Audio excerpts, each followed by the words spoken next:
శ్రీ మహాగణాధిపతయే నమః. శివాయ గురువే నమః. శ్రీమాత్రే నమః.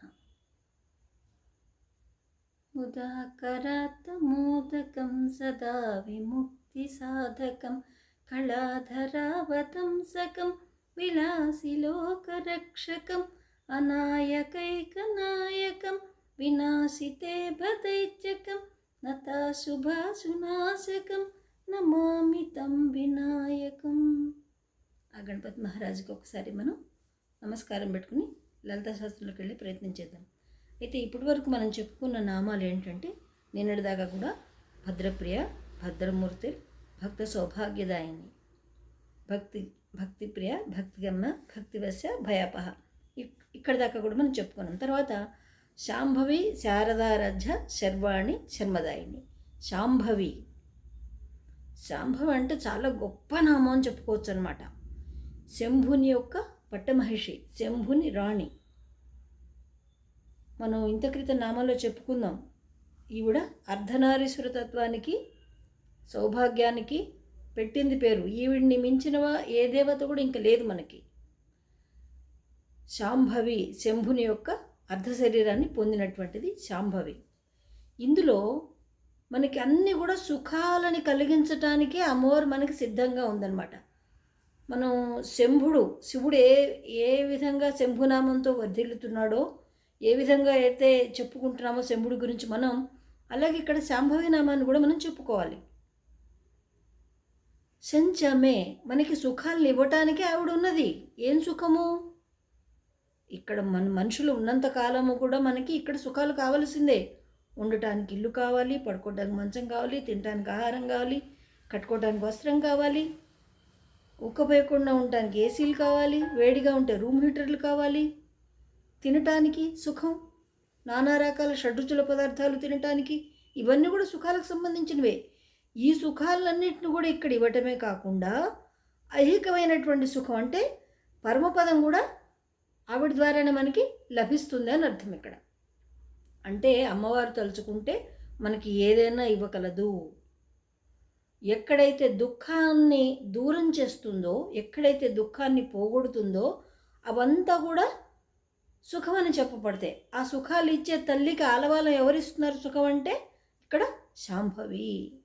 ఇందులో శాంభవి నామంలో శాంభవి మంత్రదీక్ష ఉంది, శాంభవి ముద్ర ఉంది. ఇలా రకరకాలుగా మనం శాంభవి గురించి చాలా చెప్పుకోవచ్చు అనమాట. శారదారాధ్య, సాక్షాత్తు సరస్వతీదేవి ఈవిడ్ని ఆరాధిస్తూ ఉంటుంది. ముందు ముందు నామాల్లో కూడా మనకు వస్తుంది. శచామరరామని సవ్యదక్షిణ సేవిత అని వస్తుంది. అంటే ఇక్కడ సరస్వతీదేవి ఎలా ఆరాధిస్తుంది? సరస్వతీదేవి అంతటి మాత అమ్మవారిని ఆరాధిస్తుంటే శాంభవిని మనం ఎలా ఆరాధించగలుగుతాం చెప్పండి? అంటే ఇక్కడ సరస్వతి అంటే వాక్కు, మంత్రాలు, బీజాలు, స్తోత్రాలు. మనం ఏ విధంగా ఏ విద్య నేర్చినప్పుడు కూడా అదంతా కూడా సరస్వతి యొక్క కటాక్షం అని చెప్పబడుతోంది. అంటే సకల విద్యలకి ఆలవాలము సరస్వతీమాత. ప్రవాహానికి గుర్తు. ఏ విద్య అయినా సరే నిరాఘాటంగా ప్రవాహంలా సాగిపోవాలి. అది సరస్వతీతనానికి గుర్తు. పైగా తెల్లని తెప్పని స్వచ్ఛత ఉన్న చోటే విద్య లభిస్తుంది. కుళ్ళు, కుతంత్రాలు, కువేషాలు ఉన్న చోట విద్య రాదు. బలవంతాన తెచ్చుకున్నా రాణించదు. విద్యను ఎప్పుడు కూడా కొనుక్కోకూడదు, అధ్యయనం చేయాలి, విద్యని సముపార్జించాలి.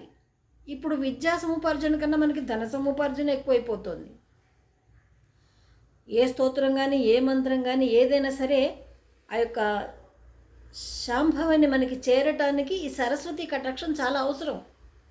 సరస్వతి లేదనుకోండి, మన అమ్మవారిని చేరటానికి వీలు పడదు. మనకి ఏ స్తోత్రమో, ఒక పద్యము, ఒక శ్లోకము, లేదా ఒక నామము, ఒక మంత్రము, ఏదో ఒక బీజాక్షరం అని పలకాలంటే ఖచ్చితంగా మనకి సరస్వతీదేవి అనుగ్రహం చాలా అవసరం అన్నమాట. అంటే అక్షర స్వరూపాలన్నీ కూడా అక్షర బ్రహ్మం అని చెప్పబడుతోంది. ఆ అక్షరాలన్నీ కూర్చితే కానీ అమ్మవారి దగ్గరికి చేరుకునే, ఆవిడ్ని గుర్తించేటువంటి మార్గం మనకి ఏర్పడదు అని అర్థం. శాంభవి, శారదారాధ్య స్వచ్ఛంగా ఉంటుంది. తెల్లదనానికి గుర్తు, పండు వెన్నెలకి గుర్తు. వెన్నెల నిండు పౌర్ణమి చంద్రుడు స్వరూపం అమ్మవారు. అష్టమి నాటి చంద్రుడు అమ్మవారి స్వరూపం. అంటే ప్రకృతిలో మనకి డైరెక్ట్గా కనపడుతుందన్నమాట ఇవన్నీ కూడా. శాంభవి శారదా రజ శర్వాణి, శర్విని యొక్క భార్య. మనకి ఎంత సహనం, ఎంత ఇది ఉందనేది కూడా ఆవిడ మనని పరీక్షిస్తూ ఉంటుంది ప్రతి దాంట్లో కూడా. ఆ పరీక్షలు నెగ్గితేనే మన కోరికలు తీర్చడానికి ఆవిడ సిద్ధంగా ఉంటుందన్నమాట. శర్వాణి, శర్మదాయిని, సహనాన్ని ఆవిడే ప్రసాదిస్తుంది, ఓర్పు. ఇప్పుడు ఒక స్త్రీమూర్తి ఉందనుకోండి, సరే ఆమెకి ఒక 5 చేతుల్లో పెట్టాము, కన్యాదానం చేసాము, వివాహం అయింది. అప్పటిదాకా ఓర్పు అనేది ఏంటో తెలియదు ఆ పిల్లకి. కావాలంటే అది కావాలంతే, ఇది అక్కర్లేదంటే అది వద్దు అంతే. పెళ్ళినాడు అడుగుతారు నీకు ఇష్టమైనా కాదా వరుడని. ఇప్పుడు అడుగుతున్నారు, ఇదో పూర్వకాలంలో అడిగేవాళ్ళు కాదు. నచ్చాడా, నచ్చిందా, నచ్చలేదా అడిగేవాళ్ళు కాదు. అమ్మా నాన్న చూసేవాళ్ళు, తల వంచుకుని చేసుకునేది, సంసారానికి వెళ్ళిపోయేది, ఇట్లా ఉండేది. కానీ అప్పటిదాకా ఆటపాటలతోటి, ముద్దు మురిపాలతోటి, ఇష్టాలతోటి పెరిగినటువంటి పిల్ల ఓర్పు సహనం చాలా తక్కువగా ఉంటుంది. కావాలంటే కావాలంతే, అక్కర్లేదంటే అక్కర్లేదు. కానీ ఆ పిల్ల గర్భం దాల్చి సంతానాన్ని ఎప్పుడైతే కలిగి ఉంటుందో అప్పటి నుంచి ఆమెకి నిజమైన ఓర్పు అనేది మొదలవుతుంది. సహనం. నిద్ర రాదు, పిల్లలు అల్లరి చేస్తారు, లేదా అనారోగ్యంతో బాధపడుతూ ఉంటారు, నిద్ర పోదా తల్లి. సహనం. పిల్లలు ఆకలికి ఆగలేరు, ఇంకో పని చేయనివ్వరు, ఖచ్చితంగా కూర్చుని వాళ్ళ ఆకలి తీర్చాల్సిందే, అప్పుడు సహనం. ఇట్లా రకరకాలైనటువంటి సహనాలు ఏవైతే ఉంటాయో అన్ని సహనం అంటే అర్థం ఏంటంటే ఒక మాతృస్వరూపిణిని మనం చెప్పుకోవచ్చు. సహనానికి గుర్తు. సహనం అంటే తల్లి దగ్గర చూసి నేర్చుకోవాల్సింది తప్ప విడిగా మనకి ఎక్కడ బయట లభించే వస్తువు కాదది. శర్మదాయిని అంటే శాస్త్రాలలో ఉన్నటువంటి విజ్ఞానాన్ని మనకి అమ్మవారు ప్రసాదిస్తుంది. మనం అన్నం మెతుకు తింటున్నామంటే ఏమనుకోవాలి, జ్ఞాన వైరాగ్య సిద్ధ్యర్థం భిక్షాందేహి చ పార్వతి, మాతా చ పార్వతీ దేవో పితా దేవో మహేశ్వర. మనం తినే ఆహారం మనకేమి ఇవ్వాలి? జ్ఞానాన్ని ఇవ్వాలి, వైరాగ్యాన్ని ఇవ్వాలి. వైరాగ్యం అంటే నిండుతనం. ప్రతిదీ కూడా సహనం పాటించి ఆ వైరాగ్యాన్ని కలిగి ఉండాలన్నమాట. ఏదైనా సరే సమస్త నదులు సముద్రంలో ఏ విధంగా కలుస్తాయో అన్ని జీవరాశులు కూడా చివరికి ఐక్యమైపోయేది ఆ యొక్క అమ్మవారిలోనే. ఆ తత్వాన్ని ఎరిగి మనం ఇక్కడ మసులుకోవటం అనేది, సహనం కలిగి ఉన్న వాళ్ళే అట్లా ఉంటారు, మిగతా వాళ్ళు ఉండలేరు. ఇప్పుడు సహనం లేదనుకోండి, ఎలా అరుస్తున్నాం, గయ్య గయ్య గయ్య గయ్య అరుస్తూ ఉంటారనమాట. సహనం ఉన్నవాళ్ళు ప్రశాంతంగా నెమ్మదిగా ఆలోచించి మాట్లాడతారు. వాళ్ళు ఏది మాట్లాడినా నిజం కూడా అవుతుంది, అమ్మవారి కటాక్షం ఉంది కాబట్టి. సహనం అమ్మవారే ఇస్తుంది. స్త్రీకి ఉన్నంత సహనం మిగతా పురుషులకు ఉండదనమాట. అక్కడ ఆ జ్ఞానం అమ్మవారు మనకి ప్రసాదిస్తుంది. శాస్త్రజ్ఞానాన్ని కూడా అమ్మవారు మనకి ప్రసాదిస్తుంది. ఏది విహితము, ఏది విహితం కాదనేది ఆ జ్ఞానం ద్వారా మనం తెలుసుకుంటాం అన్నమాట. శాంభవి శారదారజ శర్వాణి శర్మదాయిని సుఖాన్ని ఇస్తుంది, శాంతిని ఇస్తుంది, సంతోషాన్ని ఇస్తుంది, జ్ఞానాన్ని ఇస్తుంది, వైరాగ్యాన్ని ఇస్తుంది. ఈవిడ ఇంకేం చేస్తుంది? చివరికి తనలో ఐక్యం చేసుకుంటుంది. మీకు ఒక కథ చెప్తా. ఒక మహారాజు ఉన్నారు. ఆ మహారాజుకి 2 భార్యలు. పెద్దావిడ పేరు మనోరమ, చిన్నవాడి పేరు లీలావతి. సరే, ఇద్దరు ఐకమత్యంగా మంచిగానే ఉండేవాళ్ళు. ఇద్దరికి చెరో కొడుకు పుట్టారు. పెద్ద భార్య మనోరమ, ఆమె కొడుకు పేరు సుదర్శనుడని పెట్టుకుంది. రెండో కొడుకు పేరు శత్రుజిత్తు. అయితే ఒకరోజు ఈ మహారాజు ఏం చేశారు, వేటకు వెళ్ళాడు. వేటకు వెళ్ళి అరణ్యంలో సింహంతో పోరాడవలసి వచ్చింది. దాంతో గాయపడ్డాడు. సింహం మరణించింది, ఈయన మరణించారు. ఇప్పుడేంటి, మరణించు ఆయన సంస్కారాలన్నీ పూర్తిగా కాకముందే గొడవలు మొదలయ్యాయి. ఏ విధంగా గొడవలు మొదలయ్యాయి అంటే, ఇప్పుడు రాజును ఎవరిని చేయాలి? న్యాయంగా ధర్మంగా ఆలోచిస్తే పెద్ద భార్య కొడుకుని రాజుని చేయాలి. కానీ సుదర్శనుడు చాలా అమాయకుడు. పెద్ద భార్య కొడుకు చాలా అమాయకుడు, నిదానస్తుడు, మాటకారి కాదు. దబాయించి మాట్లాడటం, గట్టిగా మాట్లాడటం కానీ పోట్లాడటం కానీ ఏమి రావు పాప అందరికి. శాంతంగా మృదువుగా ఉంటాడు. అలాగే లీలావతి కొడుకున్నాడు, వాడు పెద్ద ఉద్దండ పిండం అన్నమాట. వాడు ప్రతిదీ నాకే కావాలంటాడు, మాటకారి, కలయబడిపోవటం, ఎగతాళి చేయటం, హేళన చేయటం, నవ్వటం, తోసుకుని తన పని తనకు కావాల్సింది అనుకూలంగా చేసుకోవటం, ఈ విధంగా ఆయనకు అలవాటైపోయింది. ఎప్పుడైతే ఉన్నారు ఈ లీలావతి తండ్రి ఏం చేస్తాడు, అరే న్యాయంగా నా మనవడు రాజు అవ్వాలి కదా అని చెప్పి ఆయన వస్తాడు పాపం పరామర్శ చేద్దామని. ఈలోపు ఏం చేస్తుంది, ఆ యొక్క శత్రుజిత్తు రాజు ఎవరైతే తాతగారు ఎవరైతే ఉన్నారో సూరసేనుడు, ఆయన వచ్చాడు. ఎందుకంటే పెద్దవాడు ఎందుకు పనికిరాడు, ఓంటి ఢమ్రాదు, సరిగ్గా మాట కూడా చేత కాదు, ఈ రాజ్యం ఎప్పుడైనా పరాయి చేతుల్లోకి వెళ్ళిపోతుంది కాబట్టి నా మనవాడిని రాజుని చేయాలంటాడు. అదేంటిది అధర్మం కదా అంటే ఆయన ఒప్పుకోడు. యుద్ధం చేసినా సరే, అందరిని సంహరించినా సరే, నేను నా మనవడికి రాజ్యాన్ని కట్టబెడతా అంటాడు. పాపం మనోరమ తెలుసుకుంటుంది, వీళ్ళు రాజ్యం తీసుకోవటంతో ఆగరు, నన్ను నా కొడుకును కూడా చంపేస్తారు, కాబట్టి మనకి ఇంకా దిక్కు ఎవరని పాపం ఏం చేయాలో తెలియక రాణివాసల్లో నపుంసకుల్ని వాళ్ళ సంరక్షులుగా లేదా వాళ్ళ చెలికెత్తలుగా ఉంచుతారనమాట. అక్కడ వాళ్ళని ఒకడిని పిలిచి అడుగుతుంది, మనం ఇక్కడి నుంచి వెళ్ళిపోదాం, మన బతకనివ్వరు, వీళ్ళు చంపేస్తారు, నా కొడుకు బతకాలి, చిన్నపిల్లాడు వాడని చెప్పి బాధపడుతుంది. అమ్మ మీరు ఎట్ట చెప్తే నేను ఎట్ట మీకు సాయం చేస్తే చెప్పండి అంటుంది. అది లీలావతి దగ్గరికి వచ్చి, మా నాన్నగారు మరణించారు కాబట్టి యుద్ధంలో, నేను వెళ్ళి ఆయన చూసి వస్తానని చెప్పి ఆ పిల్లాడిని తీసుకుని పాపం గబగబ బయటకు వచ్చేస్తుంది. ఎందుకని, ప్రాణరక్షణ కోసం పరుగులు తీసి సరే యుద్ధరంగంలో ఉన్నటువంటి తండ్రికి కావాల్సినటువంటి ఉత్తర క్రియలన్నీ ఈ పిల్లాడితో చేయిస్తుంది. తర్వాత ఆ పిల్లాడిని తీసుకుని గబగబా ఊరు దాటేసి వెళ్ళిపోతుంటుంది. పొలాలు, అడవులు, గట్లన్నీ దాటుకుంటూ వెళ్తుంటుంది. తర్వాత కొంత దూరం వెళ్ళిన తర్వాత అక్కడ ఒక భరద్వాజ ఆశ్రమం ఉంది, మహర్షి ఆయన. ఆయనకు చెప్తుంది, స్వామిని మీరే నన్ను కాపాడాలి, మేము నిస్సహాయ స్థితిలో ఉన్నాము అంటే. ఏమైందమ్మా ఏంటి కథ అంటే చెప్తుంది, ఫలానా రాజుని ఇలా జరిగింది, వాళ్ళ భార్యని, పెద్ద భార్యని నేను, కానీ చిన్న భార్య యొక్క తండ్రి ఎవరైతే ఉన్నారో మమ్మల్ని సంహరించాలని చూస్తున్నారు, మాకు రాజ్యం అవసరం లేదని చెప్పినా మమ్మల్ని వదిలిపెట్టేట్లా లేరు, మేము ప్రాణరక్షణ కోసం మాకు విధి లేక గతి లేక వచ్చాము, మాకు ఆశ్రయం కల్పించి మీరే కాపాడాలి మమ్మల్ని అని చెప్పి పాపం ఏడుస్తుంది. సరే ఉండండి, ఏం పర్వాలేదామని చెప్పి పాపం వాళ్ళు కూడా ఒక కుటీరం నిర్మించి ఇస్తాడు ఆయన. అక్కడ చదువు లేదు, సంధ్య లేదు, ఏమీ లేదు అతనికి. అయితే ఈ నపుంసకుల్ని సంస్కృతంలో క్లీబా అంటారు, క్లీబా. అయితే భరద్వాజ మహర్షి ఒక పిల్లాన్ని పిలిచి ఆ క్లీబాని రమ్మని చెప్తాడు. సరే ఒక గురుకులంలో ఉన్నటువంటి ఒక బాలుడు పరిగెత్తుకుంటూ వెళ్ళి, ఏ క్లీబా రమ్మంటున్నాడు, గురువుగారు రమ్మంటున్నారు రండి అంటాడు. అంటే సరే ఏం పని అంటే, గురువుగారు పిలుస్తున్నారంటే సరే అంటాడు ఆ క్లీబా. ఈ సుదర్శనుడికి ఆ పదం ఎందుకు చాలా చిత్రంగా అనిపించింది. ఎందుకంటే అక్కడ మహారాజుల్లో సౌదాలలో ఇట్లా పిలుచుకోరు, అట్లా వాడి పేరు ఏముంది అది పెట్టి పిలుస్తారు అంతే. కానీ ఇక్కడ క్లీబా అనే పదం చాలా చిత్రంగా అనిపించింది, ఎప్పుడు వినలేదు కాబట్టి. ఆయన ఏం చేశాడు, ఇంక అప్పటి నుంచి అయ్యి క్లీబో బాగుంది, భలే ఉంది అనుకున్నాడు. అనుకుని దానికి పక్కన క్లీం సున్నా చేర్చాడు. క్లీం క్లీం క్లీం క్లీం క్లీం క్లీం క్లీం అనుకుంటూనే ఉన్నాడు. అది మహాబీజాక్షరం, అమ్మవారి యొక్క సాక్షాత్తు పార్వతీదేవి యొక్క బీజాక్షరం అది. మహాకాళి, మహాదుర్గ, మహాసరస్వతి అన్నీ అందులోనే ఇమిడి ఉంటాయి.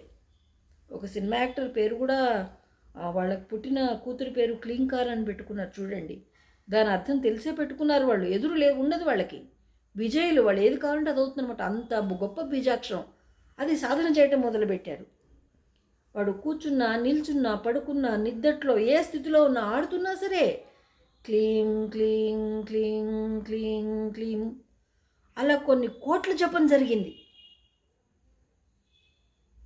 అమ్మవారు ఆ పిల్లాడి పట్ల చాలా ప్రసన్నతను కలిగిందనమాట. ఎన్ని కోట్ల జపం చేశాడు ఈ పిల్లాడు, మనం ఈ పిల్లాడి కోసం ఏమైనా చెయ్యాలనుకుంది. భరద్వాజుడు అమ్మవారి యొక్క భక్తుడు. ఇలా ఉండగా కాశీరాజ పట్టణంలో వాళ్ళకు ఒక కూతురు ఉంటుంది. సరే ఆ కూతురికి పెళ్లి చేద్దాం అనుకుంటాడు ఆయన. ఇలా అనుకుంటూ ఉండగా ఆ అమ్మాయికి ఒకరోజు కాశీరాజు కుమార్తెకి కలలో అమ్మవారు కనబడి చెప్తుంది, ఫలానా చోట ఫలానా రాజకుమారుడు ఒక ఆశ్రమంలో పెరుగుతున్నాడు, నా భక్తుడు. ప్రస్తుతం అతనికి రాజ్యం లేదు, కానీ నీకు సకల సౌభాగ్యాలను ఇవ్వగలటువంటి సమర్థుడు, నువ్వు అతన్ని వివాహం చేసుకో, నా దీవెనలు నీకు ఎప్పుడు ఉంటాయని చెప్తుందనమాట. ఈ అమ్మాయి దగ్గమని లేస్తుంది. నానేమో పెళ్లి సందేహాలన్నీ చేస్తూ ఉంటాడనమాట.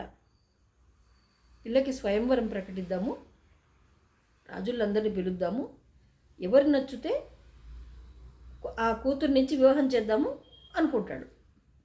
అయితే ఆ పిల్ల చెప్తుంది, నాన్న మీరు స్వయంవరానికి నేను రాను, నాకు ఇష్టం లేదు, నేను ఆల్రెడీ మానసికంగా ఒకరి భార్యని. అంటే అది నువ్వు అంతఃపురం కూడా దాటి ఎరగవు కదా, ఎవరు ఏంటి ఏంటి అని అడుగుతాడు. తెలీదు, ఫలానా చోట ఉన్నాడు, నాకు అమ్మవారు కల్లో కనపడి చెప్పింది, ఫలానా వ్యక్తి అతని పేరు సుదర్శన్ అని చెప్పింది, అతన్ని వివాహం చేసుకోమని చెప్పింది, నేను అతన్ని వివాహం చేసుకున్నట్టుగానే ఊహించుకుని నేను అతని భార్యగానే నా మనసులో నేను నిర్ణయించుకున్నాను, నేను స్వయంవరంకి చేసుకోనని చెప్తుంది. అయ్యో మరి రాజులందరిని ఆహ్వానం వెళ్ళిపోయి అందరినీ పిలిచాను, ఎలా అంటే నువ్వేం చేస్తావో చెయ్యి, నాకు తెలీదు, నాకు ఆ సుదర్శన్ని పిలిచి నాకు వివాహం చేసి పంపించని చెప్తుంది. సరే రాజు కబురు పంపితే ఫలానా చోట సుదర్శనుడు ఉన్నాడు, అది అంతా కూడా నిజాలే. సరే వాళ్ళని కూడా ఆహ్వానిస్తారు పెళ్ళికి. అయితే ఈ వివాహానికి ఈ శత్రాజిత్తు కూడా తన కొడుకుని తీసుకుని వస్తాడనమాట. లీలావతి తండ్రి మనవడిని తీసుకుని వస్తాడు. అయితే ఈ వివాహానికి వాళ్ళు కూడా లీలావతి వాళ్ళు కూడా వస్తున్నట్టు ఆయనకు తెలుస్తుంది. రాని వాళ్ళ పని చెప్తారు, రాజ్యం లేదు రాజు లేకపోతే ఇంకా వివాహానికి కూడా వస్తున్నాడా, చంపి పడేస్తానని అట్లా మనసులో అనుకుని ఆ రాజులందరికీ కూడా చెప్తాడు. అయితే రాజులు దీన్ని ఖండిస్తారు. స్వయంవరం అనేది ఆ పిల్ల ఇచ్చకు వదిలేయాలి, మనం వాళ్ళని ఏం చేయడానికి వీల్లేదు అని చెప్తాడు. నీ పగ ఏమైనా ఉంటే తర్వాత తీర్చుకో, ఇక్కడ మాత్రం చేయడానికి వీల్లేదు అని రాజులందరూ అడ్డం తిరుగుతారు. అయినా సరే నేను చేసేది చేస్తానని చెప్పి ఇప్పుడు మొండిగా అలా కూర్చుంటాడు. అయితే ఎప్పుడైతే ఈ పాప ఏం చేస్తుంది, నేను అతన్నే పెళ్లి చేసుకుని చెప్పేసింది కాబట్టి ఆ రాజు ఏం చేస్తాడంటే, నాయనలారా నా పిల్ల కొంచెం స్వయంవరానికి ఇష్టపడటం లేదు, ఇప్పుడు రానంటోంది సభలోకి, మీరందరూ మీకు ఇచ్చిన విడిదిలోకి వెళ్ళిపోయి మీరు విందు సేవించి విశ్రాంతి తీసుకోండి, రేపు చూద్దాం ఈ వ్యవహారం అంటాడు. సరే అని అందరూ వెళ్ళిపోతారు. అప్పటికప్పుడు రాజు ఏం చేస్తాడు, సుదర్శనుని ఆ లీలావతిని పిలిపించుకొచ్చి రాజగృహంలో లీలావతి సమక్షంలోనే వాళ్ళిద్దరికి వివాహం చేసేస్తాడు. రాత్రే చేసేసరికి అంటాడు, అప్పుడు ఈ కాశీ రాజ్యం అంతా మీదే, నేను కానుగ్గా ఇస్తున్నాను నా అమ్మాయికి, మీరు రాజుగా పరిపాలన చేసుకోవచ్చు, ఇక్కడ ఉండొచ్చు అంటే లీలావతి ఒప్పుకోదు. మీరు ఇచ్చేది మాకు అవసరం లేదు, మాకు అమ్మవారు ఎప్పుడు ఏది ఇస్తుందో ఇస్తుంది, ఇవ్వనివ్వండి, రాజ్యం ఇచ్చినా ఆవిడే, వివాహం చేసినా ఆవిడే, ఏం చేసినా ఆవిడ ఏం చేసినా మాకు ఇష్టమే, చంపేసినా ఇష్టమే, బతికించినా ఇష్టమే, రాజ్యం ఇచ్చినా ఇష్టమే, రాజ్యం ఇవ్వకపోయినా ఇష్టమే, కానీ మేము ప్రస్తుతము భరద్వాజ ఆశ్రమంలో ఉంటున్నాం, మేము అక్కడికే వెళ్ళిపోతాం అనేసరికి ఈ మరోజు వచ్చి చెప్పేస్తాడు, మా అమ్మాయికి వివాహం అయిపోయింది, తను ఎవరినో ఒకళ్ళని సెలెక్ట్ చేసుకుంది, పెళ్ళి అయిపోయింది అనేసరికి అందరు గొడవ పడతారు. ఈ లీలావతి తండ్రి మనోరమ తండ్రి మాత్రం వాడు ఎక్కడన్నాడు చెప్పండి చంపేస్తాం అది ఇదని మొదలు పెడతాడు. సరే వాళ్ళు వచ్చే దారి మార్గం అన్నీ తెలుసుకుని ఏవైనా సరే దారికి వచ్చి వాళ్ళని చంపేయాలనుకుంటాడు. అనుకుని సమూహాలకు పెద్ద సైన్యంతో యుద్ధానికి వెళ్తే ఇప్పుడు ఏమైనా సరే మేము చంపేస్తామని చెప్పి వాడు కత్తులు కటార్లు వేసుకుని కూర్చున్నాడు కదా. వీళ్ళ దగ్గర ఎటువంటి ఆయుధాలు లేవు, సుదర్శనుడి దగ్గర ఏ ఆయుధం కూడా లేదు. పాపం కొత్తగా పెళ్ళైన భార్య తల్లి ఈ సుదర్శనుడు, ఇంకేం లేవు, ఒక్క కర్ర కూడా లేదు కనీసం పక్కన. అప్పుడు ఏం చేస్తారు, అమ్మవారిని ప్రార్థిస్తాడు, క్లీం క్లీం క్లీం, ఎందుకంటే వాళ్ళకి తెలిసింది అది ఒక్కటే, మహాబీజాక్షరం శక్తివంతమైంది. ఆ క్లీంకారాన్ని ఎప్పుడైతే ఆయన ఉపాసించడం మొదలుపెట్టాడో ఆకాశం అంతా ఎర్రగా అయిపోయింది. వెంటనే ఎర్రటి జూలు ఉన్నటువంటి ఒక సింహం వచ్చింది. ఆ సింహం మీద ఎర్రటి వస్త్రాలు కలిగినటువంటి ఒక అమ్మవారు కూర్చుంది, నవ్వుతోంది, పైగా చెప్తుంది, సుదర్శనుడికి భార్య ఇది ధర్మబద్ధమే, వెళ్ళిపోనివ్వండు, మీరు యుద్ధం చేయకండి, అతన్ని ఏం చేయకండి అంటే, నువ్వెవరు మాకు చెప్పడానికి, సుదర్శనుడిని వదిలిపెట్టాం, నిన్ను కూడా వదిలిపెట్టాం, నువ్వేదో సింహం మీద వచ్చి మమ్మల్ని బెదిరిస్తావు చూస్తున్నావు, నిన్ను కూడా చంపేస్తావు అంటాడు.